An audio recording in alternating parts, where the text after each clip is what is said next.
Keep working, boys. The last movie made $419 million. For this one, we need something amazing, incredible, stupendous. Super? Yes, of course, super. After all, it's Superman 3. We need a story that will top the last two, with effects beyond imagination, stars that light up the sky, and a girl. Lois? No, not Lois. That actress did nothing but complain that her part was not important enough. Shikes, what'll we do? Let's write her out. Have her go on vacation. Brilliant! But then what about the love interest? Ooh, let's go back to Smallville. We'll get Lana Lang. Brilliant! Wait a second. Lois Lane? Lana Lang? What the hell? But what should the story be about? I've got it.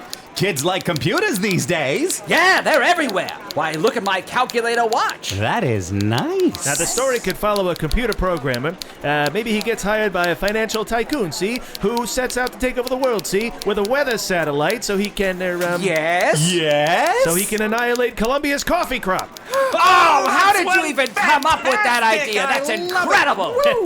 Yeah, there's only one problem. Superman! Oh, man. You're right. How can they ever stop him? I got it. They use a satellite to locate kryptonite, and they use a computer, see? I'm detecting a theme. They use a computer to discover all the elements in kryptonite, but when one is missing... They create something that turns him into a super mouse. Here I come to save the day. It's Mighty Mouse. He's on his way. No, they make a new kind of kryptonite with a missing element that turns Superman against Superman. Genius. Perfection! How does it end? He flies over the earth and looks at the camera. Amazing! But it needs some more... comedy! Excellent! And we'll need a star. Brando again? No, he'll just sue us. Plus, he's about as funny as a high colonic after Sunday church. Well, who's the biggest star of comedy these days? George Burns! Well, I just saw Richard Pryor on The Tonight Show, and he said he likes Superman. Amazing! Let's put him in the picture. Boys, this sounds like a recipe for success. Ha-ha!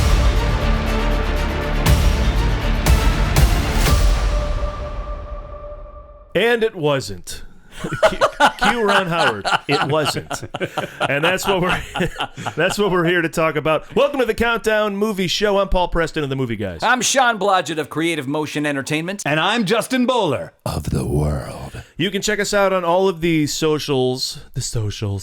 But, we've had to switch them around. Countdown Movie Show. That's where you find us on Instagram and Facebook and Blue Sky. But, and YouTube, if that's a social. And Podbean, where you'll find all the episodes of our podcast. However, X, we had to stick with Countdown to 9. So you'll find us there at Countdown to 9. Everywhere else, Countdown Movie Show. All right, let's get into this. We gave you a little bit of what this movie is about.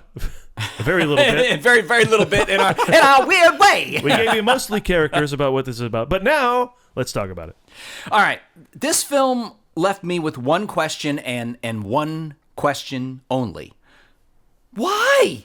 So many whys from the over-the-top comedy right out of the gate to losing Lois Lane after establishing this amazing love story where he literally saves the world and saves her life, to the substitution of a Lex Luthor type character with the same kind of trio, but with Luthor at the top and his hot girlfriend and the Otis role, but this time it's his sister, and the addition of a buffoon Otis type character at the center of the story who is both an idiot and a genius. Yeah. I mean, it's paradoxical at best. Oh, and I just have one other question, I guess, really, which is, what happened? Okay. Superman 3 opening, June 17th, 1983, was announced at Cannes Film Festival when Superman 2 was showing. I believe it was April the following year. They actually ended up going into production. Yes? By the way, it was announced at the Cannes Film Festival, and they said, we're in pre-production. No, they weren't. Hey, Nope. We have money. No, Yes. they didn't. We're planning on doing another one. Yeah. So go see this one. We're doing it. No, we're not. Yeah. All right. Yeah. Box office facts. A little bit about this thing. Worldwide, 80 million. Worldwide. International, 20 million. Domestic, 59. The budget for this was 39 million. Opening weekend was 13,352,000. This movie ranked, of all-time movies, ranked... who wants to guess where this ranked? All time in the movies. All the movies that have ever been. All the movies that have ever been with the amount of money it made. Where do you think it ranked? Where is it in the box office? Very surprising to me. I'll say higher or lower. 70. Higher, and by higher I mean a larger number. All-time box office ranking. Where does it land? 300. No, the other way. Higher. Add numbers to that. Oh, I'm like going to say 1,000. Higher. Whoa, I get it though. There's been a lot of movies. Been a lot of movies. Come on though. Okay, let's say 5,000. Lower than that. Okay, 3,500. 2,600. Now you're going too high. 1,552 all-time box office. Just to be clear, there's a lot of numbers. But wouldn't you think it was just like, Wow. come on, you know? Come on. I don't know. I just thought it would have ranked higher. Come on with the come on. I mean, well, people went, and then people told people. Yeah, that's true. It was only number one at the box office for 1 week. You know, what it knocked out at number one? Let me guess. The Right Stuff? No. I don't know. 1983. Oh, E.T.? No. 1983. Oh, wait. Think what came out in May. Blade Runner. Corvette Summer. That's a good guess, but no. Corvette knocked out Wait, Corvette. which one? Blade Runner's 82. I forget my number. Yep. I'm gonna get 1983 opened up in May. These movies always open up on the same date in May. Oh, Return of the Jedi. Return of the Jedi. Exactly. Return of the Jedi was number one for like 3 weeks, and then this came along, knocked it out, and the following week, Return of the Jedi went right back to the top. Those were the days. That's funny. Those were the days. Went That's right back funny. to the top, and then Return of the Jedi was eventually knocked out by Staying Alive. Oh. Yeah. Oof. Yeah. Staying alive. All right. Richard Lester is back as our director. We got David Newman is back as a writer. Now his wife Leslie has joined him. Christopher Reeve, Richard Pryor, Margot Kitty, Jackie Cooper. But adding to our cast, Annette O'Toole. What? Gorgeous. She's gorgeous. She is. Yeah, She's beautiful. yeah. Let's go back to pre-production. Before all of this starts, we said that they were ahead of themselves before they did anything. But partly because Richard Donner originally was interested in writing 2 more films after Superman. Films he intended Tom Mankiewicz to direct because they're good friends. In that, he wanted to use Brainiac as the villain. In the 3rd film, he departed from the series during the production of Superman 2. We covered all that, fired, etc. The film was announced at Cannes. In December 1980, Ilya Salkind, they're brothers, by the way. That's what we established, right? Because I went back and forth. Thank God we do this show. I just thought Ilya was a girl's name. I just thought it was. I'm not cultured at all. Russia, That's right. I think they're from Spain, I aren't think they? you've insulted many people. They are Yes. very mad now. This is my Spanish dialect. You like? You when like we come to take you over, you will be first on list to be punished. Let us send Columbus over to the new world. Then we have bullfight. The with entire moose and rest squirrel. of show we do like this, right? Okay, let's do it. Donde está el Superman? I like when he flies. December 1980, producer Ilya Salkind wrote a treatment for this film that included Brainiac, Mixelplick, and Supergirl. Mr. McSixaplick? Mr. Mixelplick. Yeah. And the Supergirl thing was like a romance or something. Oh, right. I'm about to get to Okay. that. In I'm the sorry, go worst ahead, kind sorry. of way. Yeah. Oh. The treatment was actually released in 2007. You can find it out there. Mixelplick was not so much funny as he was actually much meaner, causing chaos. Dudley Moore is who they wanted to play Mixelplick, which in all honesty, I love that idea. I would have loved to have seen Dudley Moore in one of these. You're a hooker? I thought I was doing great. Well, now that we've seen Pryor, I'm thinking maybe we're done with comedians. But Dudley Moore can also do serious stuff. Like I think he could have walked the right line. I don't know if he would have walked the right line with Lester as the director. You mentioned a lot. Let's go. Let's say, first of all, Donner had the right idea to at least employ comic book villains. Yes, 100%. They made up a whole new thing for Right. Superman 3, which, as you referenced Unnecessary. in the opening, is pretty much a take on something Luthor would do. Yes. So why do we have Robert Vaughn's character? I will tell you because I looked into this. Well, I mean, I know there's reasons behind the scenes, but it just doesn't seem like in the world of Superman we need to bring a new villain that was the same as the previous. I completely agree. yeah. Completely agree. Let's jump back. Brainiac was originally going to be the one who raises Supergirl. Okay, she ends up on a different planet, on Brainiac's planet, raises her as his daughter, but then becomes romantically inclined towards her. That was his storyline of just like the guy who raised her now goes, oh, she's pretty hot. See, this think is I what I want a like. piece of We're this. right back to Sweeney Todd. I didn't.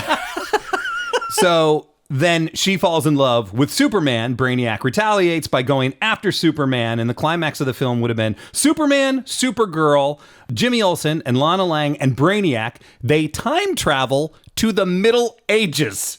This was in the original treatment. Time travel to the Middle Ages for a final battle against Brainiac, and then after defeating him and leaving Brainiac behind, Superman and Supergirl would have married at the end of Superman 3 or in the beginning of Superman 4. This treatment was rejected.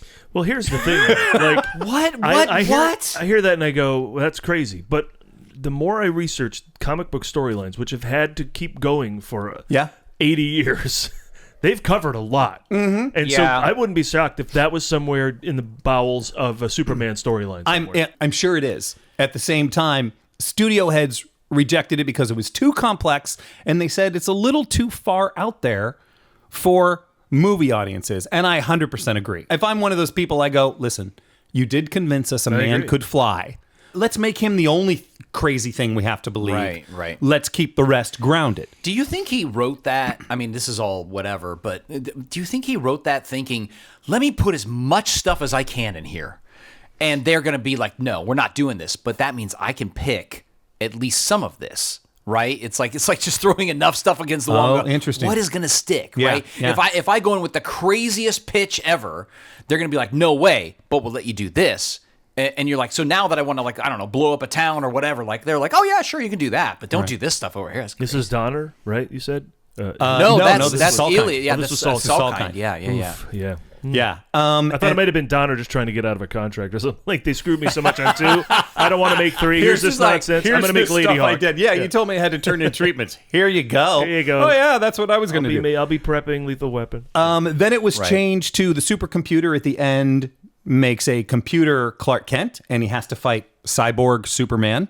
That was going to be a thing. In fact, that's what they were originally going to be, and it was going to be Superman versus Superman. They even started production under that title, and then Kramer versus Kramer came in and said, we're going to sue you for copying our title. Yeah, I heard about that. Yeah. That's interesting. So they ended up changing. I mean, that's the dumbest suit in the world. It is. They're not the same movie. Not even close. It's bound to have been something Spy versus Spy of Mad Magazine should be suing Kramer versus Kramer. Right, exactly.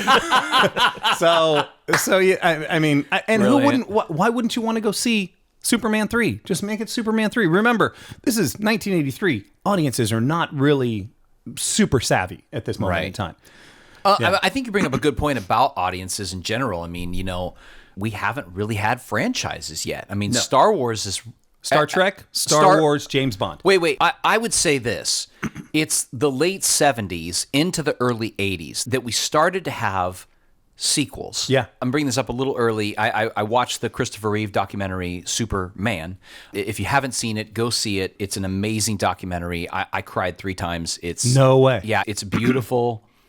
It's tragic. Like real cry or like Paul cry? Because Paul cries at everything. Yeah, no, I mean... Shut up. Sure. No, I mean, seriously, real cry. It was absolutely beautiful. But he talks about Superman 3. They pull all these interviews and stuff. Yeah. And there's an interview he does where he says, Hollywood suffers from what I like to call sequelitis. And I love that quote, right? Because you start thinking about it back then. It's like they're just thinking about sequels. This is the early sort of beginnings of franchises. Hollywood doesn't know what to do with this yet. No. This has not existed. George Lucas is the closest to having some sense of what having a franchise kind of is. Yeah. But even, I mean, if you look at Return of the Jedi, even he rehashes old stuff, right? Yeah. Like, let's bring we have another Death Star. I mean, they blew the first one up, so we should make another. Of course, I love that movie, but still, this was the beginning of that. So I think that audiences and franchises, all of this stuff is so new. And let's face it, the blockbuster is new. Oh, yeah. Jaws, I believe, 77, right? Jaws was 77, wasn't Jaws the first? It was the first to break 100 million. Yeah. So Jaws 75. Star Wars, really though. I mean, that. Of course. Right. But I think Jaws does have the title of being the sort of official first blockbuster. Yep. I don't think anybody knew what to do with these things, and back then, it was sequels. So it's just a sequel, right? There's no plan. Yeah. There's no like, hey, we're going to set this up and then we're going to do this. Richard Donner actually was kind of a visionary. In saying I'm going to make 3 movies all connected. Yeah. Yeah, he was. One He storyline. really understood that this is how you can have an arc, right? But I mean, essentially, he's referencing that 3-act structure, which makes perfect sense. But these guys, they're just making movies and making money. Which is interesting what you're saying, because Donner said it's going to be 3 movies. We'll have 3 acts. And then what happens as soon as Donner is out? They go, oh, yeah, let's kill one of those through lines. Story. We're not going to have a love interest between these 2. Yeah. We're going to bring in somebody totally new. Of just like, if you're telling one complete story, in the middle of the 2nd act, you just kill the storyline? No. I know we're going to get to it, I'm sure more, but the writing out of Lois Lane is one of the biggest, most egregious problems with the film right out of the gate. Not to mention the fact that scene is, it's very, I mean, almost like jarring. even if you're not a filmmaker, you go, What? She's going on vacation? You couldn't have done that the week before? Look, we're jumping around a lot, lots of different subjects, but Paul's looking at me with a crazy look on his face. I think you have something to say about something. No, What do you I was have? going to say, Sean, you clearly forgot the Clyde verse of Every Which Way But Loose and Any Which Way You Can, which This is true. clearly jumped into the sequel world well before. Yeah, well before. That's a joke, but of course Rocky also. Also, Smokey and the Bandit, right? Smokey, Wait, yeah, but yeah. when did Rocky? When did the first Rocky come out? 76, before all this. Oh, so wow. Okay. Yeah. But In fact, we were on to Rocky 3 by now, weren't we? Probably. I think it's 82, yeah. Yeah. But at the same token, again, sequels, not franchises. Well, and right? on top of that, still few and far between. You Yeah, know? yeah. They didn't try to turn everything into nowadays, if it's a hit, we get a sequel. That's the bottom line. Yeah, that's they make true. another one. That's and true. another and Yeah. another. And as long as it keeps making money, they keep doing it. Then the big thing is also reboots. You How know? many Blue Beetles are we going to get? Oh my God. Right? Yeah. I did like We Blue can only Beetle. hope. I did like Blue Beetle. We were talking about Lois Lane though, and Glammed up. Yeah. I thought. Yeah, She looked a little glammed up. I think she's like, I'm only going to have a few minutes on screen, but I'm going to gonna make the myself most of it. together. Yeah. Let me dive into casting because it's going to talk a little bit about both of these. Both Gene Hackman and Margot Kidder were said to be angry, actually publicly said they were angry with the Salkinds because of the way they treated Donner. So Hackman retaliated by saying, I'm not going to do this movie. Later on, he went on to say, no, I was just busy. That's the only way. Like years and years and years later. Sadly, we can't ask him now. But supposedly that was going on. Margot Kidder publicly criticized the Salkinds. And so she says, as retaliation, they cut her out of the film. She had 5 days of shooting. I mean, it's something incredibly small. It's like 12 lines or something like that. Yeah. Like it's really, really low. Well, I mean, first of all, with Hackman, he showed up in a lot of crap, and he was like Michael Caine in the 80s. Yeah. So he wasn't that discerning. He This showed is up. true. He showed up in 4. True. So Superman 4. Well, so, and that's the thing. He obviously came back. But anyway, so they lose their Lex Luthor. So what do? They reinvent a new Lex Luthor, essentially. Yep. Salkinds denied any of this. 2006, there was a DVD release of Superman 3, which they did audio commentary for. They said, no, everybody was happy. Everybody loved this. They also said the film was a big success. 1,552. Was it? It's a Was it? huge movie. Yeah. It was the biggest movie, biggest superhero movie.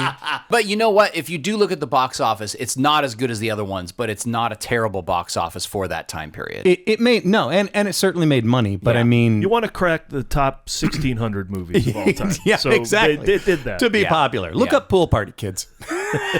2007. Christopher Reeve had been contracted for 7 films. All right. And then he got a lawyer involved and said, no. We're not, this is huge. We're not doing 7 films, not without a major increase. So he got a portion of the box office. He also got paid $4 million. I think And total. top he got, billing, finally. and top billing, finally. Exactly. And then on top of that, Richard Pryor, who, as we stated earlier, he's on The Tonight Show on Johnny Carson and says, I love Superman. And the Salkinds see this and go, oh, we should put him in the film. Like that genuinely happened. Well, I know, and that came through in my research as well. And when I found that out, I went, what? Yeah. Now, he's not the only actor to say that they loved something and then get to be put in a movie. This is true. That definitely has happened, but or at least since then anyway. But like, there's no thought of, would Richard Pryor fit in this universe? Does this work? Yeah. And honestly, the entire storyline with his character to me does not make sense. He is a complete buffoon. Like the opening scene is him at the unemployment office basically saying he can't do basic tasks at a job. Yeah. But then as he's leaving the unemployment office, he finds a computer job Yeah. that he just is amazing In at. 3 hours, in a Right. 3-hour course, he becomes a brilliant hacker. Becomes Yeah. Steve Jobs. Yeah, Yeah. exactly. Let me finish with a little bit with Go casting. ahead, I'm sorry, And I'm then sorry, we'll I'm jump in. We'll derailing. do the plot of the film. All right, go 'cause for it, go I'm for it. sure we all have many thoughts on many different things. Yeah.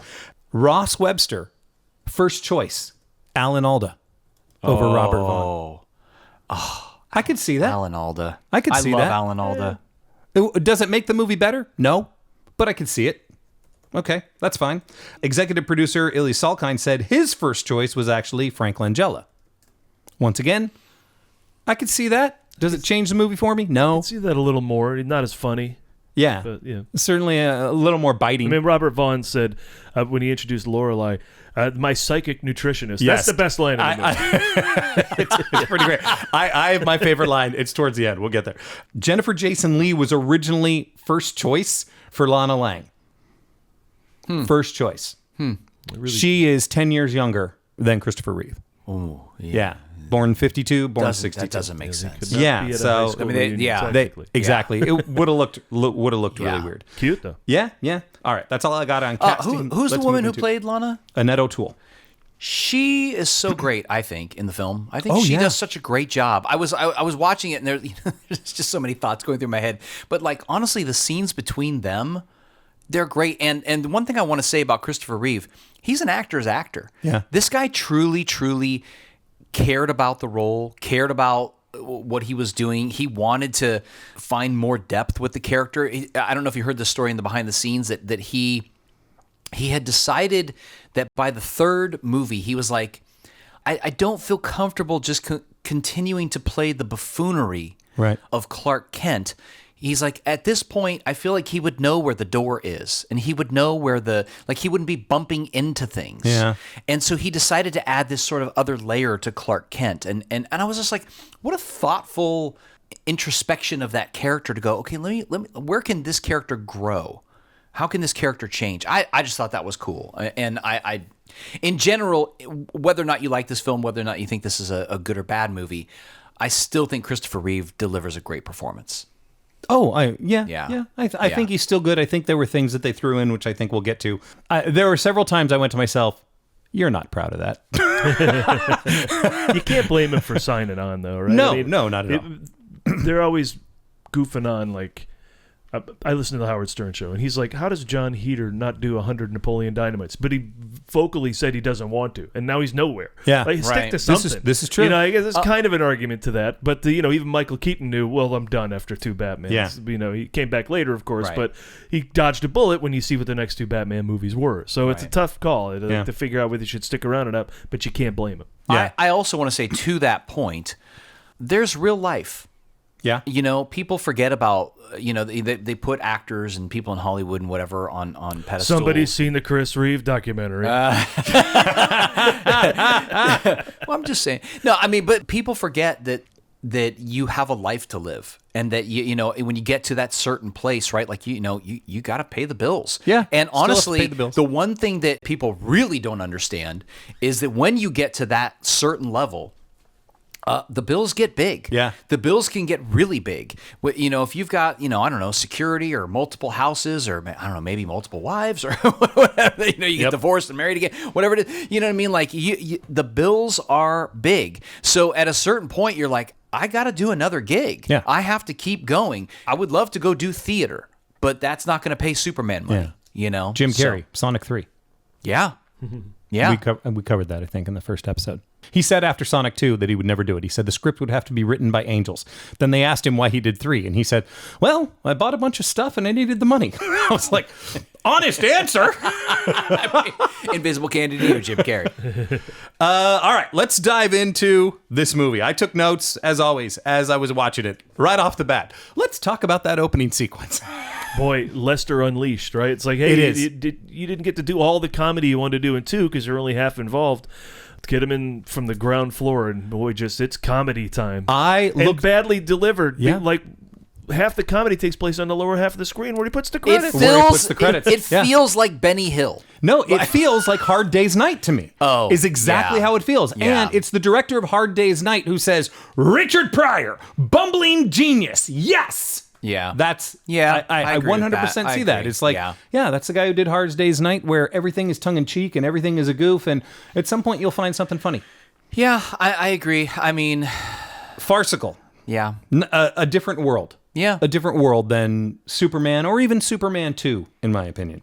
But you definitely see the progression of just like, one was a serious film and you will believe a man can fly, going into the second movie of like, well, we brought in a comedy director to kind of finish it off. And so it's got a little bit of slapstick in it, 2/3 of like, we're going to give him the reins. And that's where we are. The one thing I will say is in the documentary, they talk a little bit about this idea of, which hadn't been done before, where we're taking essentially at that time a kid's idea, a kid's story, but we want it to play to adults. This should play 8 to 80, right? Like we want it to play to everybody. And I think they were really exploring what is that? What does play to everybody? It's the Jar Jar Binks thing, right? Yeah. You go back and you talk to some little kid who watches Phantom Menace and they're like, I love Jar Jar Binks. He was funny. And then those of us who grew up with the original trilogy are like, that is the worst. We don't like that character. I don't know. There's something in there. I'm not defending Superman 3 and the comedy because it did go way too over the top. Well, But I think 80-year-olds love bumbling humor. they do. Physical comedy. Yeah. So that's why we got so as much. demonstrated by grumpy old men. But but my point is just that, again, they didn't know franchises. They didn't know, and there's a little bit of exploration. And then on top of it, at this time during the film business, it's not big studios all the time. It's independent filmmakers. It's independent companies making these movies, bringing them to these film companies, going, we're going to do this, and they get the financing. And it's a whole different animal. It's a whole different ecosystem. It's an entirely different beast. Yeah. And then mugging is off the chart. The mugging is off. Pryor is hamming it up. I mean, everybody is. I mean, the whole pretending to be drunk scene was just hard. Yeah. to watch. Yeah. Anyone smart will go, well, bring the computers close to one another. You can put the keys. That aside, it's just watching them flounder. It's like, good When was the Lord. last time you saw this movie, Paul? In the theater.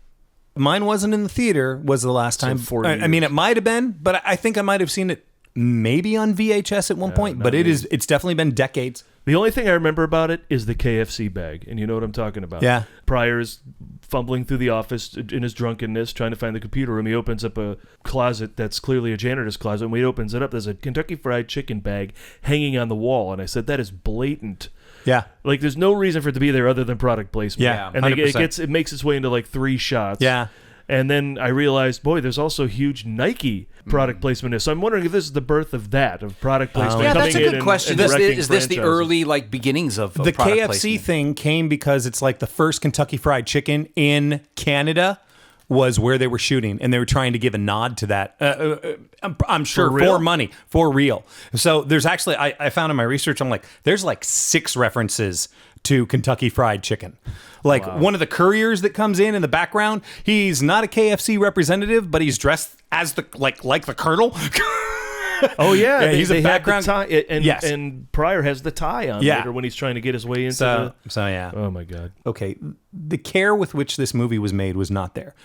In our cold open of Richard Pryor getting the card, become a computer programmer, did any of you notice what the telephone number was? No. 123-456-78. That's it. Are you That's kidding the number. me? That's the. I paused it. I'm like, that is not the number. And I'm like, yeah, that's the number. 123-456-78. So it's 1, 2, 4, 3. Wait, 2. It's 1, 2, 3, 4, 5, 6, 7, 8. Yes. So you dial 1 Yeah. like you're dialing out. Yes. Wow. Yeah. Right. Yeah. Right. It's rough. Yeah. It was just. There's so much here. Lois on vacation. We covered that. Okay. Yeah. You're angry. You just kick her out. For me, the very next thing was, all right, he's a computer genius. This is what it takes to be a computer genius. At one point, he tries to do something, and it says override required. And then it says override security, and he presses OK. And then it overrides the security. That's what it takes to override security. You just say, Right. If you've ever been to Okay. the dark web, that's exactly how hacking works. That's I was like, what kind of a hacker will never figure this out. It was just 9 years previously, Pryor co-wrote Blazing Saddles. Yeah. And now he's written stand-up that's been better than all this. Yeah. Right. And now he wants to get involved in this. It's crazy. Yeah. I mean, he had a childlike, when I started hearing the stories about him on Johnny Carson and how he was talking about seeing Superman and how much that excited him, and obviously that's why he got this opportunity. He did have a childlike sort of, when I think back on the movie, there's a childlike joy, and they brought that to the movie, right? They literally wrote that in for him. Yes, the where he's like, reenactment scene. I'm flying away, and all this stuff. And that's fine, but it was such a tough movie. And by the way, I do want to say too, there are a few parts of the movie that I think are interesting, maybe poignant and kind of brilliant, possibly. Ultimately by the end I went, was this the worst movie I've ever seen? No. No. But kind of close. Not entirely right, because like Christopher Reeve is great and there's some good performances, but Power plant with the substance. I was like, okay, this is a clever turn. And it's like, oh, I can't leave. I've got this stuff. It'll eat through anything if it heats up. Okay, that's that's what we're going to use to solve our problem at the very end. Okay, I bought that. Interesting, making Jimmy Olsen our damsel in distress at the power plant. Okay, I like that. We don't yeah. we don't have Lois. We never put Lana really in any danger like that. That Right. Superman has to go and save her. Yeah. To your point, I know we'll talk about it probably more, but Superman versus Superman, all of the stuff in the junkyard. Yeah. Visually, it's interesting. They did a great job with that sequence and the idea of man versus himself. Yeah, right? internal this struggle. like internal It struggle. was internal struggle illustrated. Yeah, I found that to be interesting. Now, and you could even argue that sort of theme is set up all the way to Superman the movie, because, that's essentially what he's struggling with the whole time, is being, Superman or being Clark Kent. Yeah. I did find that interesting, and the way they do it visually, you look back on this stuff, and even in I think the first Superman behind the scenes, they talk about developing technology to make it look like he's flying. Yeah. Different rigs and different things. And they did that again in Superman 3. They went even further, trying to find different rigs and different things that could really make it look like he was flying. And there are moments where it's, it's not a super wide shot, but it's a little bit closer, and you're like, yeah, this looks like he's flying. Yeah. And it's not CG like today, where it's just like, oh, there's what a CG character in there. I don't think it's better. It's amazing that Superman the movie looked better. And from what I read, that's the same team, but somehow it got worse. But when you look at movies like these other movies from 1983, The Right Stuff, The Big Chill, Return of the Jedi, Yentl, Silkwood, Terms of Endearment, like these movies look great. And even if you take the special effects out of it, like the bowling sequence is lit and has such terrible audio. Yeah. It's like that. It just seems like hackery, and I don't understand. I agree. Yeah. How the franchise devolved like that. You look at the TIE fighter sequence fighting the X-wings outside the Death Star in Return of the Jedi. It's an upgrade from the Death Star battle. 100%. Yeah. Think about Flashdance. We have an upgrade. 1983. Yeah. It's a better movie. Flashdance, number 3 in the box office for that year. Superman 3, number 11. Didn't even crack the top 10. There you go. Yeah. Beaten out by National Lampoon's Vacation. So there's that. Yeah. Also a better movie. Also, Mr. Mom, Risky Business, Staying Alive, Octopussy, War Games, Trading Places, Flashdance, Tootsie, and then Star Wars, Return of the Jedi. So many bad ideas. Shooting missiles at Superman, like a video game. They brought in Atari, I guess. They right? really did bring in it's Atari to make terrible. that for him, yeah. Clearly the guy who came up with the idea of evil Superman straightening the Tower of Pisa is the same guy who came up with the idea of putting Zod's face on Mount Rushmore. There's a clear parallel. Yeah. Newman. Yep. That scene where he does that, I just was watching it going, there's no part of me that understands any reason why this is existing right now. Like, you know what the most evil thing is I'm going to do? I'm going to take this monument and I'm going to straighten Well, that was the it out. interesting thing is they didn't so much make him evil, they just turned him into a dick. Yeah. There were several things. There were things that were out of character that I thought even for Clark. At one point, Ricky asks Clark, "Can you get me Superman's autograph?" And it's as we're cutting away, he's walking away and we're getting ready to cut to a next scene. We hear Clark Kent say, "Boy, if I had a nickel for every..." And then that's the end of it. And I was like, Clark Kent wouldn't say that. He wouldn't. I don't know. Or at least it didn't seem... He wouldn't be put upon by humans. Exactly. Yeah. You know, he's a nice guy. Or unless you're showing us that is the character development, that he is really effing tired of being Clark Kent. Right. You know, and then it's always Superman. Why can't anybody appreciate me? I just fixed your bike, for crying out loud, you dumb little kid. Plenty other planets out there where you could live, Clark. You have such trouble with us. Right? Yeah. I want to ask 2 questions. The first one is, was there ever a moment in the movie for either of you that you found funny? Like actually funny? Yes. Yeah. My psychic nutritionist. I think I've covered it all. Okay. All right. Okay. I would have to jump to the very end of the film. 2 hours, 5 minutes long is the film. At 95 minutes and 28 seconds, Richard Pryor says, "I just don't believe a man can fly." And I was like, that is the tagline for this movie. That's funny. I That is genuinely funny. laughed out loud at this. I'm like, yeah.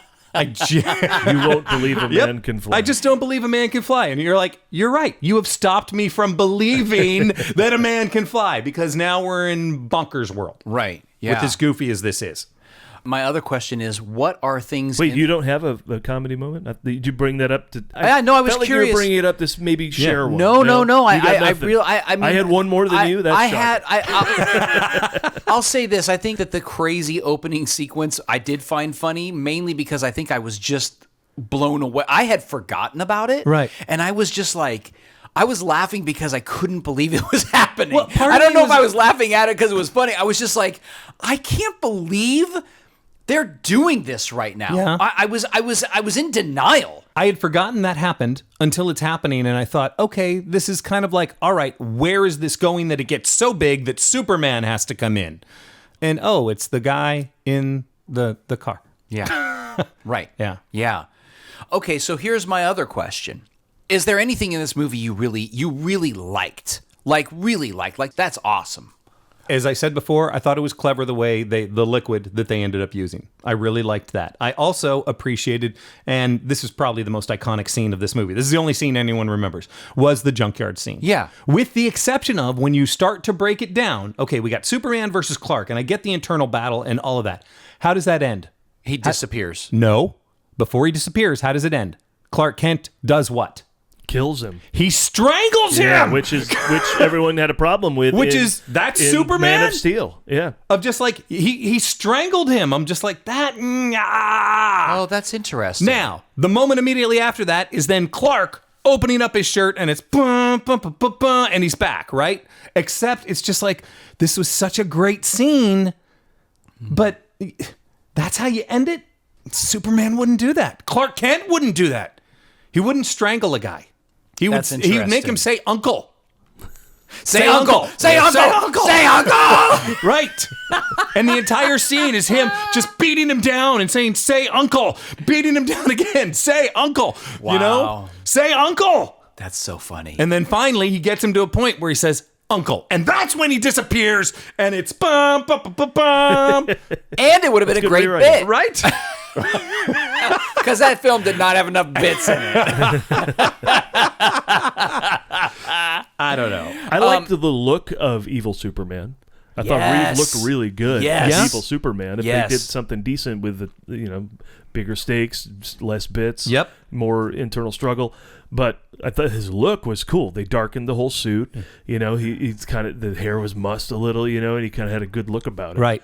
But Was that the whole Ray thing- Harryhausen? Is that the gentleman's name? The special effects He's guy? a claymation guy. Harryhausen. Yeah. he's stop motion legend. I feel like that was the guy who had to make him look evil. That maybe I got that wrong. I don't know. Okay. I remember his name Probably. in the Countdown maybe. All right. show at gmail.com. Send your thoughts if Sean is wrong. Right. yeah, Or go call ahead. in now. 1 2 3 4 5 6 7 8. Something I did think that I did appreciate, I don't know if it was happenstance. Okay, we don't know what kryptonite is, right? So he adds the unknown element. He's like, tar. Why not? It's dark, it's dirty, it's grimy. What does it do to Superman? Makes him dark, dirty, grimy. Yeah. I was like, okay. Yeah. I kind of, once again, did they plan that? I don't know. If it's happenstance, it still works for me, but it's just like, that's the attention to detail that I would love to be throughout the entire movie. Right. As opposed to a 3-star patent general speech, getting up in front of people like, what? The writers absolutely defend that in the behind the scenes. I mean, they're excited about the idea because they were so excited about having Richard Pryor that they were like, we can go crazy with comedy. We can write this for him, and he can do this, and he can do this. They just went so far with it, and it's just like I don't know. And even his turn, he's kind of he's a buffoon, but then he's this genius, computer programmer, and then he's like, but don't hurt Superman, and then he tries to save him in the end, and then I was you just started a monsoon that could have killed 100, right. 200 people, and he's like, this guy though, I mean, forget it. It's the worst. Well, and even at the very end of just like, we're going to forget all the crimes. Superman lands. Let's Richard Pryor go. Let's Gus go. And I'm like, are we forgetting all of the things that he did? Are we? Yeah, although maybe Superman is like, well, I strangled a guy, so it's not that I also bad. stuck him in a crap cold job. That'll show him. That I don't understand. When you think of Mindy Sterling's character in Austin Powers, Frau or whatever her name yes. is, Scott! Right? Yes. Is that a take on Vera? If so, I appreciate that deep cut. Yeah. Although Vera didn't scream as much as it wasn't as angry. But the look is dead on. I will say, I appreciated Robert Vaughn's performance in this, with the exception of the very end, the way he goes out. That was my moment where I looked at the screen and I just said, Robert Vaughn's not proud of this movie. But I appreciated her, and as a child, the two things that I remembered from this movie that have always stuck with me: the junkyard scene and her being turned into a robot. Yeah. That was jarring for me. With the things across the face. No, I thought the same thing. I was like, that was, as a kid, I remember that being scary. Yeah. And that's the thing that stuck with me the entire time. I agree with that. Although I will also say, Gus Gorman is this brilliant programmer that he comes up with the idea for the supercomputer. Okay.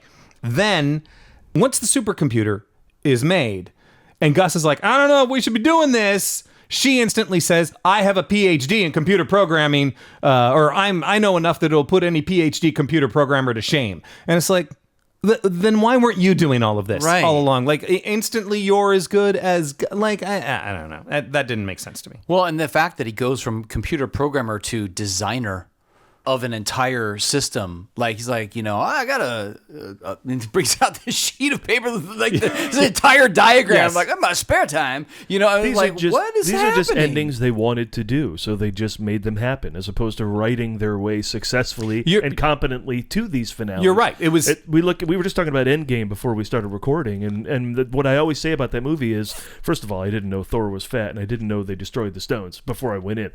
Amazing secret keeping Marvel, but mostly they destroy the stones. Like, you think going in, well, they're just going to go and get the time stone again and fix everything. No, they destroy them and they write their way out of it. They created issues with which they wrote their way out intelligently and smartly. And here they had endings they could make up as they went along, and they instead said, this is what we want to do, so we'll just do it. The Newmans and the Salkinds sat down in a group like this, and they said, all right, ending. What are we going to do? We're not doing Superman versus Superman. Okay, what happens to Robert Vaughn? Oh, he gets hit by a ray, and it's going to send him up into the air, and it's going to kill him. Okay, what happens to the sister? She turns into a robot and has to fight Superman. What happens to Superman? Briefly. What happens to the hot girl? Nothing. We don't do anything to hot girls. We're Spaniards. Good point. We're Spaniards. We leave the girl alone. Not girl. She looks like she's from the country. Okay. So close to and then, like seriously, that's how it felt to me. That's what happened. This is the way they want it to end, so we'll make it end that way. Is the writing leading to these ends? No, but that's what happens. Yeah. So, like I said, the only thing that seemed planned was the chemical in the chemical plant, and the chemical that saves the day. Like that was the only care put into this film for me. I'm not saying I didn't like it, because seriously, the moment after he strangles a guy and then opens up his chest, I go, you hear that music and you're like, oh, that's pretty good. Good time to put it in. And again, yeah. The theme. I mean, yeah. Just play the theme for 2 hours instead of this movie. Yeah, we've talked about it before. I'll say it again. Every time you hear that theme, every time you hear John Williams do this stuff, it is another character. Oh, yeah. And this movie, not being that great, would have been even worse without that music to Oh, at least 100%. save the essence Yeah. Yeah, we of get what the character Ken is. Thorne back, but there are sequences in this movie that John Williams would never score. Yeah. Like I mean, if you watch music by John Williams, my favorite film from last year, he's You just cried. a I know. beautiful man, and there's no way he's just going to quit in the middle. Except this might have driven him to go, "I'm not scoring this. I'm out." Yeah. A-holes, and Hey. he throws his baton and leaves. Hey, Yeah. Dick. Yeah. No, I'm not doing this scene. Yeah, that's uncharacteristic for John Williams. But in some of these scenes, he'd be never with the goofy little tags and some of the score Here's one thing I want to talk wacky about. comedy themes. One thing I want to talk about real quick is, so in the behind the scenes featurette, the two things really stood out to me. First of all, lots of focus on Christopher Reeve and all of the scenes that we did love, like in the behind the scenes, like lots of focus on that. Secondly, they did the premiere for the president. What? Like they did Of the United States? Yes, it's literally called a presidential premiere. Christopher Reeve is there, and the cast they have like this huge. I guess Reagan? They had a charity that they were also giving money to, or something like that. So it was kind of a good, like a positive event, which is great. But like, can you imagine? At that time, you're like Superman and Superman 2. Like I loved both those movies as a kid, and you're like, oh my god, and you're like, President of the United States, like, oh, we're gonna go see Superman 3. This is gonna be great, and like.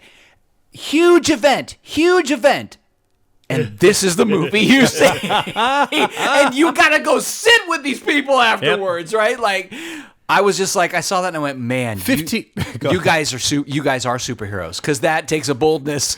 15 minutes in, Ronald Reagan is going, well, I guess it's better than bedtime for Bongo. We'll be deporting the Saul kinds. Everyone, nearly everyone. By the way, it's a great Johnny Carson. Thank you. Well, bedtime for Bongo. What did Ronald Reagan say after he saw... Anybody listening to this that's younger than Yes. 30, Johnny Carson was a famous... Yes. Oh, that He was had the the final Tonight one. Show. Yes, that's the final, the final answer. Nearly across the board, every single top-of-the-line actor on this, I mean, they all said they just thought it was terrible. Richard Pryor, in his autobiography, said the script was terrible from the beginning, but he was such a fan, and they were offering him a giant paycheck. That He did got it. $4 million. $4 million. Highest So- paid black actor to date, only to be beaten out. Did you see it? Do you know who he was beaten out by? A couple of years later? Oh, Eddie A Murphy. couple years later? Eddie Murphy. Yeah, Eddie Murphy. Yeah. Yep. $4 million. Brando got $3.75 million, but of course he got, or $3 million. Yeah, but he got back end. 11.75% of the back end. So, of course, ultimately he made more. And Chris still didn't get as much on the back end as Brando did. It's rough. Yeah, he ended Yeah. up making, it was 6 something. He's like, he was paid $4 million, got back end, and they ended up making an additional 2 or 3, something like that. Yeah, Pryor was at the top of his game during that time. He was. I think, and heavily into cocaine. Doesn't show it all. it's rough. No comment. But yeah, he had a $40 million deal with, I think it was MGM or Columbia. something. Oh, Columbia. Columbia. Columbia. Yeah. Yep. Yeah. I was like, wow. I mean, Yeah. at that time, and it was like- and he started his own production company, was doing that stuff. Like, this is very innovative during that time. People weren't quite there. Nowadays, every actor is like, I got a production company. Like, everybody's doing it because they want to have their own content. They want to have some sort of creative control. Totally get that. But back then, that was not a thing. And, No. I mean, that very innovative. Very innovative. Yeah, for the $40 million, it was the toy that came out of that. I think Brewster's Millions was the last one. I think it was a 5-picture deal. I don't know why, but I loved the toy as a kid. I don't know why. I but haven't did. seen it in a long time. It Yeah. might have aged. I feel like I don't think that film would age well. I feel like it would be odd. We were obsessed with rich households in the 80s. Yeah, we were. There was like, Mr. Belvedere and all that. Yeah. Do we want some fun facts about this movie? Oh, yeah. Let's get some I fun facts. insist Yeah. all my facts be fun. Fun facts about Superman 3. Don't throw music under that tree. I won't. Never throw music under that. I won't. Fun facts about Superman 3. We should have started that with Superman, and then we keep adding. Missed opportunity. Well, we'll pick we it up got here. 100 more movies. 100 more bad Superman movies to talk about. The song. Let's talk about how excited we are for James Gunn's movie. The song. I do want to talk about the James Gunn Yeah. movie Anyway, when we get to, we'll go ahead. The song "Earth Angel" by the Penguins is in this film. I wouldn't have guessed that. It is in the background. It's at the high school dance. Yes. Well, also at the high school dances, Roll Over Beethoven. You know the Beatles aren't cheap. So when you look at the crap visual effects here, all the money went to the Beatles. Well, yeah, because Lester did Hard Day's Night, so he loves the Beatles. Oh, that there too. were a few more Beatles references that were in this movie. I forget where they were. Earth Angel is at the reunion. Earth Angel is at the Enchantment Under the Sea dance as well. Yes. Who is in both of those movies? Oh, let's see. Both the movies, or both those scenes. Both of the movies. Oh, clearly Crispin Glover. Back to the Future and Superman 3. Who is in both of those movies? I have no idea. I totally forgot about this. I was like, oh my God, that's right. Wait, give me a sec. Okay. Is it Wendy Jo Sperber? No. Oh, it's Mark McClure. Yes, it is. Jimmy Olsen. Yeah. He's the older brother of Marty McFly. That's right. Yeah. By the way, we're getting into an era in the 80s where kids ruined the movies, right? Like everyone had a problem with Newt and Aliens a couple of years after this. And other kids just getting in there and mucking things up when the adults are trying to do stuff. And that's Jimmy Paul doesn't have any children. That's Jimmy Olsen here, right? Yeah. I mean, he gets in trouble No, because but he gets this BS. I gotta be a bigger and badder correspondent on the scene, so he gets in trouble, and then Soup's got to save him. Yeah, like, right. I hate when the adults are doing He's shit. the child damsel in distress as well. I love that take though, that he was the damsel in distress. He was Lois Lane, falling out of the helicopter, like the same kind of life-threatening thing, right? Yeah. But Lois was a victim in there, right? That whole thing, it wasn't her doing. Yeah, that's true. Jimmy's that's true. like, I gotta be a better correspondent, and then he gets in trouble, and then we gotta Yeah, save him, and that- waste that's time true. and spend time dealing with his stuff. I haven't myself read enough Superman comics to know much about the character of Jimmy Olsen. Is that something that he would have done? Is that where that comes from? I mean, he's always been kind of a goof. Yeah. Okay, yeah. And I suppose this is another underdeveloped part of the story where Jimmy suddenly wants to be a man. right, yeah. Another fun fact about Superman 3. Robert Vaughn, who plays Superman's nemesis, Ross Webster, in this film, became a television superstar in the 1960s with his portrayal of a suave secret agent named Napoleon Solo in the series The Man from U.N.C.L.E. In the film version of the series The Man from U.N.C.L.E., Napoleon Solo is played by Superman. Henry Cavill, who is later Superman. Oh my God. Isn't that a fun? That's a fun fact. That is a fun For fact. Superman For Superman 3. 3. Yeah, that was good. I think he's currently Superman at that time. It was one of the ones after his rise of Man of Steel. He did the Guy Ritchie film. That's a 70s 51 that Robert Vaughn is in this movie. He's 51 years old, but he looks much older. Right? Yeah, exactly. 70s, That's a 51. 70-51, 100%. The year this film takes place is inconsistent. The year on Gus Gorman's check/certificate reads 1983. The 20th high school reunion makes it appear to be 1985. The Olympics took place in 1984. We have 3 different year references. That is like, but there is also nutso time travel in this thing, like jumping back and forth. Example, when Gus is messing with the computer and he's doing all these things and the traffic lights are going back and forth. Yeah. It's like all this is happening at the same time. We're jumping forward in time. We're jumping backward in time. We cut to a man and wife who have now received their electric bill, and he takes the grapefruit and puts it in his wife's face. But yeah, I remember specifically going, well, that must have happened like a week later. And then let us go back to the other. Yeah. All over the place. That is funny. All over the place. That is a fun fact, though. Yeah. Yeah, about Superman. Teenage Clark Kent was played by Jeff East in Superman in 1978 version. Yet a teenage image of Christopher Reeve is seen hanging in the gymnasium during the Smallville reunion. Oh, and it's not. And it's not. Should be a picture poor of Jeff guy. Yes, Getting a that's a residual. bad That's right. inconsistency. Yeah, screw that guy. He did a fine job. Do you have more? 'Cause I have one. Oh yeah, go for it. And then I've got a quiz. fact I have a about fun Superman fact about 3. Superman 3. You were so much more soulful singing that than me. Fun fact about Superman 3. Thank you, Aretha. Well done. The little kid in the opening of the film that gets the picture from Superman. Yes. That is also the little kid in Superman the movie that lifts the car.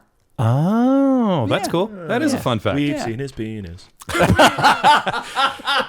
That kid and the baby on the Nirvana album. That's all they're known for. Isn't that like a thing? Like he sued them or something? Yeah. over I think he did. that? Yeah. Years and years later. All right. Quiz. We ready? Who's ready for the quiz about Superman 3? I guess we are. I guess you are. I can't All right. vouch for the audience. Okay. A multiple choice. Some of these are easy. Some of them not so easy. Some of them cross over into fun facts. Okay. Yes. Oh my God, You'll so- appreciate it. this is so much. We're going to start with an easy one. Okay. What alcoholic drink does evil Superman consume at the bar? Ooh. A, beer. B, whiskey. C, vodka. D, rum. I'm going to go with vodka. I can't remember, but I think since the Salkinds are Russian, it was probably vodka. It was whiskey, but you know what? You're right. It should have been. Make me a margarita. It is good with vodka and tequila. What's happening? Let's get done with filming. I have to go celebrate Dia de los Muertos.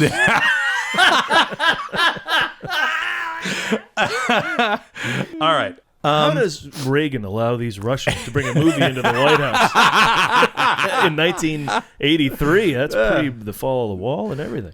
Okay. What actor in this movie, large actor, small actor, has credit, has lines, what actor in this movie played a character that was a member of the Happy Days Cunningham family? Ooh. I know. I saw this and I was like, are you kidding me? Oh, It's got to be Chuck, right? Yes, it's Chuck. Yeah, it's got to be Lana Lang's. A, yeah. Jimmy Olsen, B, Lana Lang, No. C, Brad, or D, Ricky. Yeah, I think it's Brad. Brad. Yeah, there is no Chuck. No. Well, Chuck was Richie Cunningham's older brother. Yeah, That's the what I was going. character Yeah, Chuck. yeah, You are yeah, correct. And yeah. so he He played it. Chuck. He went upstairs. Went upstairs and never came back, nor was ever referred to again. Yes, absolutely crazy. I saw that because at first I saw him and I was like, is that Michael Biehn? Like I seriously thought it was because he's so Michael Biehn-esque. And then I looked him up. I'm like, Gavin O'Hare. I'm like, what? Wait, what? And then I looked at his credits. I'm like, no, Chuck. Yeah. He was Chuck. That's something I don't have at my fingertips, and now I do. What is the name of the supercomputer's defense system? Ooh. Star Wars. I don't give you a remember. choice. Omega Core, Krypton Protocol, Vulcan Defense System, or Brainiac Module. It's the Vulcan defense system. Yes. Which is interesting. I'm going to go with that. Yeah. that they even pull something from another franchise Right. for the name of their thing. Here's what's funny. That's not why it is connected, because this is a fun fact for Superman 3. The weather satellite folks is are named... missing. We've gone audio only. Yes. And you're missing quality choreography, and I apologize for that. Jazz hands, spirit fingers.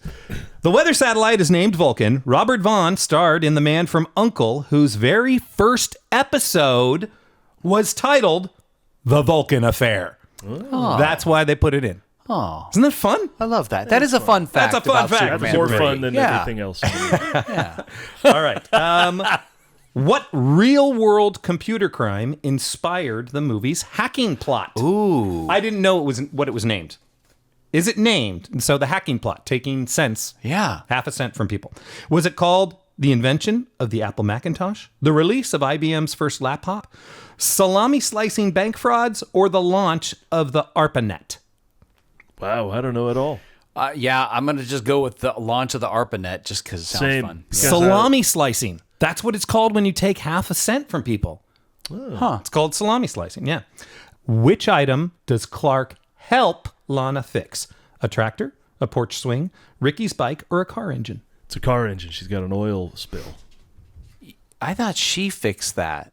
Well, he helps. I Yeah. don't know. Does he end I up don't know if he helping? I does thought help. that's when that's when he saves Ricky. He's right? a Nerdheimer, though. He shouldn't help. He should try and help and not help. Yeah. I thought he was going to pick it up like a jack and then go, oops. That would have been funny. I have no idea. Ricky's bike. She fixes the car engine. Yeah, Ricky's bike. It's one of those moments where it's like, that's the Smallville guy right Yeah. there. That's, it's one of Yeah. those nice moments. What made Superman 3's release unique compared to the first two films? What is the difference, essentially, between Superman 3 and the first two films? A, it had an R rating. B, it was shown at Cannes. C, it excluded Marlon Brando's footage. Or D, it was shot outside the U.S. Well, it was shot outside the U.S., so Yeah, I'm going to go with there's that. no Brando in it. There's no Brando. But it was shot outside the U.S. Yeah, It was shot so at was Superman 2. Most of it was shot in London. We covered that last show. Yeah. You should listen to this podcast. It's really great. It's called Countdown. Oh. And on it, these two guys, Sean and Justin, talk about how Empire Strikes Back and Superman 2 were being shot at the same time. Paul Preston is also on the show. I don't know how I got. I don't know how you got. Because I don't like this movie, and I already feel like I'm a negative. It does you can't physically dark see cloud over Paul, here. but he does look like he's in the timeout corner. We do need video because Sean and I are right next to each other, hanging out, laughing, doing choreography, and Paul is sitting on a chair, very low to the ground, angry. He's got a Star Wars hat.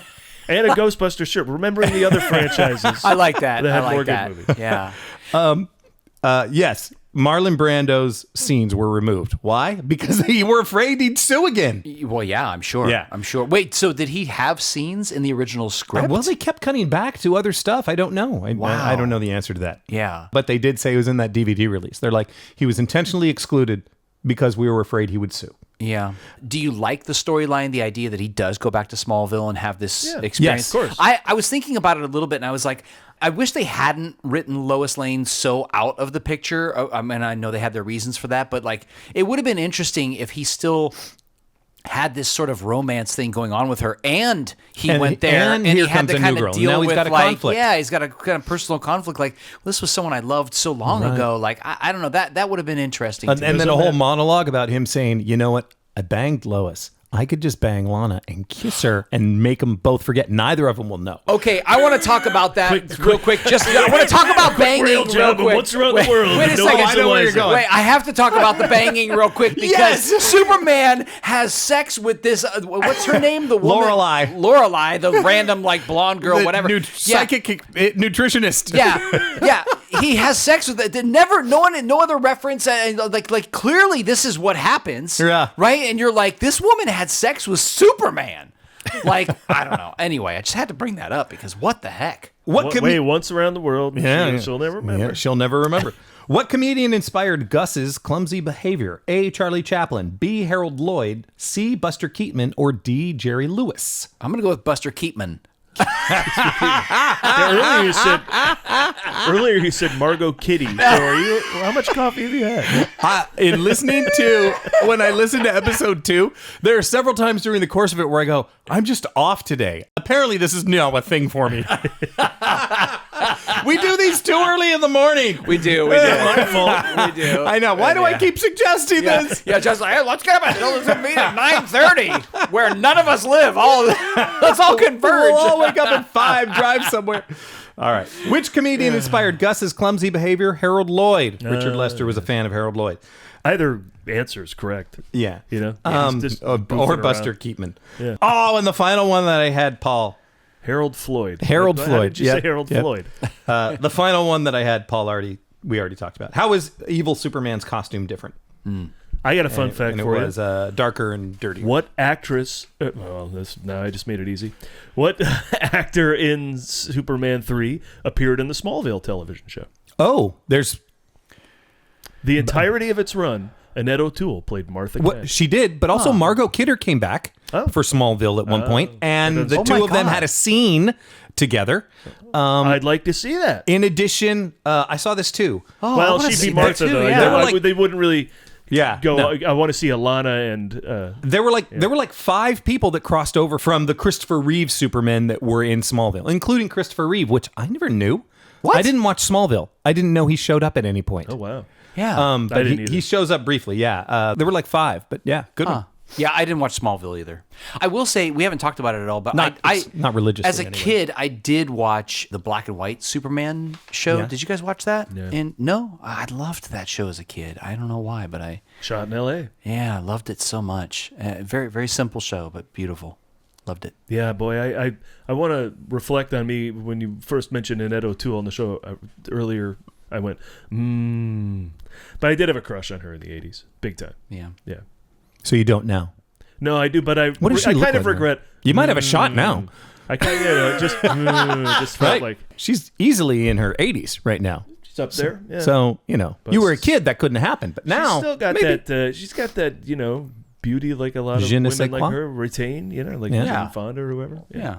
Yeah. I hear you. That was my trivia and my fun facts. I mean, I think that was great. That was super. Fun super. fact. super. There's not a lot of new. How do you rank these so far? Oh, do a check-in. I mean, Rank all three. You know, for sure, Superman the movie, the original is number one for me. Superman 2, honestly, the original version is 2 for me. I guess I would probably insert Superman 2, the Donner cut, before Superman 3. Yeah. In terms of things, liking it. So far you would be 1, 2, 2.5, 3. Yeah, Okay. I think so. Paul? 1, 2, and then I don't. It doesn't It's like Kingdom of the Crystal Skull. Paul's like, I don't even want to. Somebody flew around Well, the world, here's kissed the me, and thing. I've forgotten about him. I watched Crystal Skull recently. I had long considered it the worst movie I've ever seen because it's super lazy. And a rewatch has me admire parts of it. Parts of it. A rewatch of Superman 3 that didn't do that. Yeah. I didn't admire Oh, parts that's of it. interesting I saw that you it- revisited something you really didn't like. Yeah. Found some things you could like. Yeah, and for then our show. Yeah. For, you know, and it, No, that's it's interesting. better. Yeah. But overall, it's still pretty bad. So, but the Donner cut is just, I guess you got to put it above 3 because it still has a lot of the great stuff that was in 2, just with some really bad choices Right. about how it ends specifically. Right. But so yeah, probably 1, 2, 2.53. I'm going to be controversial here. You're gonna go 2. I'm going to say 2 He's going to go first. 3, It's super entertaining. 2, 1, 2.5, 3. 2, 1, 2.53. Okay. Yeah. Yeah, I like that. I mean, I like that. Or look, when I was a kid, I loved Superman 2. Definitely one of my favorite movies. All this talk about it, I really want to go back and watch that version because there was so much to love about that version. It might be a lot of nostalgia that's bringing me to that. Yeah, I you know. agree. Yeah. But I really loved it. I hear that. Yeah. So let's talk real quick about the James Gunn Superman. I was movie, just gonna which is bring why that up. We're doing all We this have a new anyway. trailer. Yeah, we have. So I haven't seen the new trailer, by the way. What? No. Should we pause? We probably should because Okay. I don't know what you're talking about. Yeah. So No, let's, the extended scene? I didn't see What? that. Yeah. Paul? Nope. Okay. No. All right, everybody. Pause. We're gonna pause and we're gonna watch the new trailer for the Superman movie, the About James the Gunn one. the sneak peek. And Yes. we'll come back. Okay, so here we go. Okay. Wow. I mean, Yeah. I have so much to unpack from that. I mean, first of all, I just want to say I have really strong mixed feelings about watching that scene before watching the movie because Now we're talking about the extended scene where Superman gets the sun's rays to help him. No, but the recover. It has whole a- thing. I mean, automatons. even all the stuff with crypto and all of that. I mean, there's a whole scene there and all that. I mean, like seeing it before seeing the movie, I know they're like starting to do this now. It's like a new way to like release stuff about the movie without doing another trailer, right? You know, you're showing a scene. I just want to say this: the previous trailer and this one even more so. I got chills. Same. I got chills. I loved it. I don't know if I'm going to love the whole thing. There's some things I'm already seeing in both the trailers that I really have a lot of mixed feelings about the multiple heroes, the multiple super people in Right. it. Already existing in the universe. Yeah, there was something about the yeah. original Superman movie where it's like it's just him. Right. Even Man of Steel, I think, right? Like that's in that. Well, I guess that eventually leads to the Justice League and stuff too. So maybe not. But Yeah, but I hear you. There's something about, okay, I'm suspending my disbelief to accept that this guy is an alien from outer space who can do things. Yeah. Now you're asking me to believe all this other stuff at the same time. Yeah. You know, they're trying to make up for lost ground, in my Yeah. opinion. They're trying to catch up to Marvel as fast as they can. Oh, I get it. I'm not saying yeah. it won't work. I'm just saying, I hear you. Now, I will say this. James Gunn, to me, is awesome. I love the Guardians of the Galaxy movies. I think that, when I first saw Guardians of the Galaxy, and I'm a huge Star Wars fan, I saw Guardians of the Galaxy and I went, well, I guess we don't really need Star Wars anymore. Because you literally took everything that was great about Star Wars and then gave us superheroes too. Yeah. Well, I mean, I was like, okay, we're good then. So if anybody can handle multiple super people, I think it's definitely him in terms of storyline and, just seeing the visuals that we just saw, like he's clearly thinking outside the box. Do we know who the composer is, by the way? Is it? Randy Newman. Two guys. Who will be singing? It's two guys. loves Superman. It's two guys. One of them is a guy who Gunn's worked with on Suicide Squad, on Guardians. So Okay. that bodes well. The music in the trailer John Murphy is spectacular. Not just using Yeah. the old theme, but Yeah, yeah. also the sweeping music that comes in when Kinda the has a Fortress of Solitude is turning. Yeah, it's Vangelis epic. vibe. A little bit. He did Chariots of Fire. Oh, okay. And, okay. I thought that was a band for Frank Langella. I'm like, what is this band? You know, the Frank and the Langellas. Both Justin and I were like, oh, the Langellas. I don't know who that is. You know, yeah. the Of Vangellas. course, yeah. You know exactly. Yeah. Yeah, I thought the music was very strong. I like the casting of Pruitt Taylor Vince as what looks like Jonathan Kent. That's a He's always offbeat great. casting. Yeah, it's not like some other. You know, we're bringing in Russell Crowe, we're bringing in Kevin Costner. Exactly. Like, Yeah, just yeah. a cool 100%. character actor. It's just somebody, a Yeah. good, solid, everybody's loved him their whole life. Yeah. Who the guy who's playing Superman? Do we know him from something? I don't. We do. You should see Pearl, the Pearl, sequel okay. to X and prequel to Maxine in Ty West's horror trilogy. Okay. Mia Goth is the lead in that, and he plays a side character, just kind of a projectionist at a movie theater. He's really cool, real suave. And I was like, oh, he's Superman? Oh, that's fun. I love his portrayal so far. I find him really engaging, interesting, vulnerable. I also his Clark Kent stuff. Small thing. Muss the hair. I think that's Yep. a good call. Muss the hair, and he's Clark. Yeah. He's Nerdenheimer. 100%. The juxtaposition, I really noticed that in this trailer just now, of he's in the crowd as Clark trying to get through the crowd to go into the Daily Planet. They immediately cut to him and Lois, and him just, once again, those bedroom eyes just leaning forward, is all cool, is all get out, like, how you doing? Yeah. That's right. I'm Yeah. Superman, and you're about to kiss me. Paul, thoughts on the trailer? No, Too I mean, much? I have seen that before, yeah. So, no, well, no. I mean, that's the word, of course. You hit the internet and everyone's like, oh, crypto's too fun. You know, He's like, a puppy. We can have too much fun. You know, so, yeah, everybody needs to shut up and just enjoy the movie. I think it's a good trailer. It's hot. It's dramatic. It's well put together. It guides you from fun to serious to a montage of just epic moments. I think it's going to be great. I love Nathan Fillion as Guy Gardner. If we're going to With the get Guy haircut. Gardner, great call. Yeah. And those two work together too, so well, Gunn and him. I didn't even realize that was him. Yeah. Until Yeah. you just said that. Yeah. Yeah, well, that's the haircut throws a lot. Yeah, I was like, what? And then I started thinking, I was like, oh my God, that is And him. if they bring in Jon Stewart, I mean, you have to have what's-his-face play him as well. Oh, he was actually the voice of Green Lantern. Groundling, Phil Lamar. Thank you. Well, but they're doing TV show, so we'll get Kyle Chandler as Hal Jordan. Yeah. And Aaron Pierce from Yeah. Rebel Ridge as Jon Stewart. I'm getting as excited about this movie as I was about Indiana Jones and the Dial of Destiny. And I I was was really just excited gonna say, about that. I was going to say Marvel movies coming out versus this DC movie coming out. What are you most excited for? I'm more excited for this than for Fantastic Four. Yes, agreed. And I wouldn't have said that a year ago. Yeah. Although I will say this, I'm getting more and more excited about Fantastic Four. I was on the fence about it, and now I'm really, really excited. By the way, last night I went to Star Wars Revenge of the Sith. It's having their anniversary showings.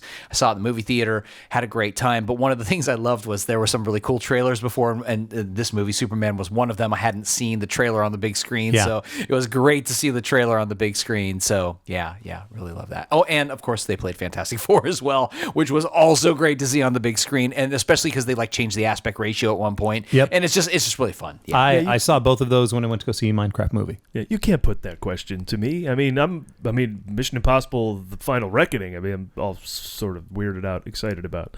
I So am don't too. know. Yeah, no, I'm with you on that one. Yeah. I don't know. It's my thing. I have a thing. You know about this thing.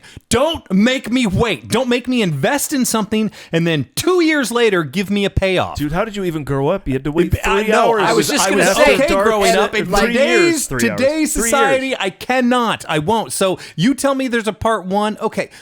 So what changed?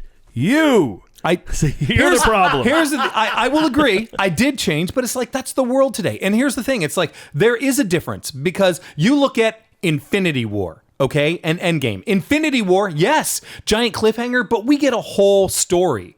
Mission Impossible, cut it off, just in the middle. Like, no, we have a 4-hour, 5-hour movie we want to show you halfway through and wait 2 years. Give me an arc! It should be chapters, not half a chapter! Gah! I wish there was a video right now. You should. What's the opposite of Countdown? That's the show you should do. Like an It's Here show. It's Here with Justin Bowler. You clearly don't like counting down. That's the funniest thing you've ever said. We got the two funniest things you guys have ever done in the same episode. You don't. Yeah. The hyping and waiting you don't care for. What is the opposite of countdown?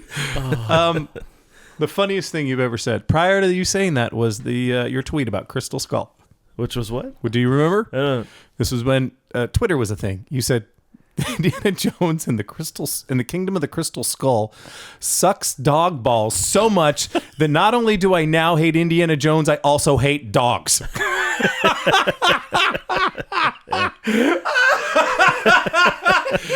I've come around. So good. So good. Please listen to other episodes of the Countdown where I'm not so down on stuff. This trailer looks great, though. You got me fired up at the end of that. Yeah. Oh, I was going to hang on Raiders for just a second. Please. This was a cliffhanger left from last time. All right. Raiders of the Lost Ark in 1981 made $21,861,910. It was ranked 14th for the year. In 1982, it was the number 2 movie behind E.T., making $190,369,115. In 1983, it ranked 68th, bringing in $11,374,454. We were questioning all of that in the last episode. Is that because it came out at the end of a year, and so It came out in June. It just stuck It just around. built. It was one of those built, and then just juggernaut kept going for a full year, still going all the way. I mean, remember- easily would have taken number 1. We talked about this, but E.T. came in, and in a single year, 300 million. Right. 310 million, something like that. God, whatever we Steven said. Spielberg just like Imagine the 2 everything top he movies. touched was just like, oh, here's some gold. Yep. And here's some more gold. I just went to the New Beverly and watched Duel and the Sugarland Express double feature. I hadn't seen Duel either. on my big. God. I've never seen Yeah. Sugarland Express, but I've seen Duel, and Duel on the big screen. I bet was great. It was, but Sugarland Express is a banger. I loved that movie. Yeah? That's really, really think good. I've ever I'm gonna seen write it either. down. Yeah, Yeah. that's great. And then, so that leaves me with 1941 is the only one of his films I haven't seen. Oh, You've never seen it? No. So that's all I got left. Watch it, and then. But I want to be a completist. I so- want to talk to you 10 years later and ask you to watch it again and see what you think. I tried to find a book on Steven Spielberg, like an autobiography, and there's not really. He hasn't written one yet, so I would love if he would. Surprising. Yeah, there's books on him and on Yeah. all his films and all that stuff, filmographies and all that. But yeah, I want to hear from him. You know what I want? And I want to approach them about this. I want to say, George Lucas, I want you to write a biography about your friend Steven. And I want to say, Oh, my Steven, I want you to God. write a biography about your friend George. I love You can it. say that. I could say that. I have a question for you. What would it sound like if George were going to ask Steven if he could write a biography about him? What would that sound like? Yeah, look at this.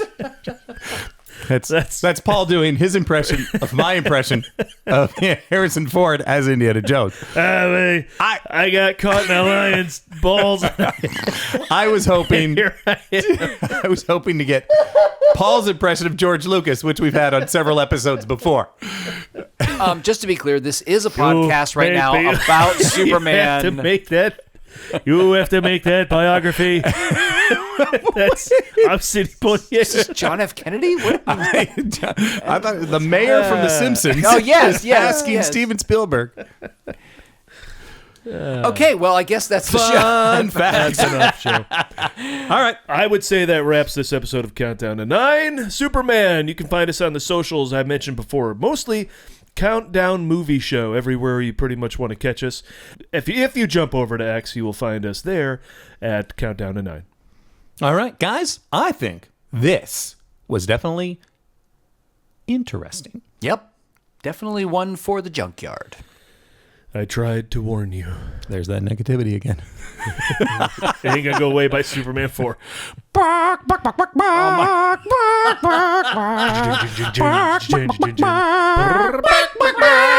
Oh, I forgot to add in all the research I did on Super Chicken.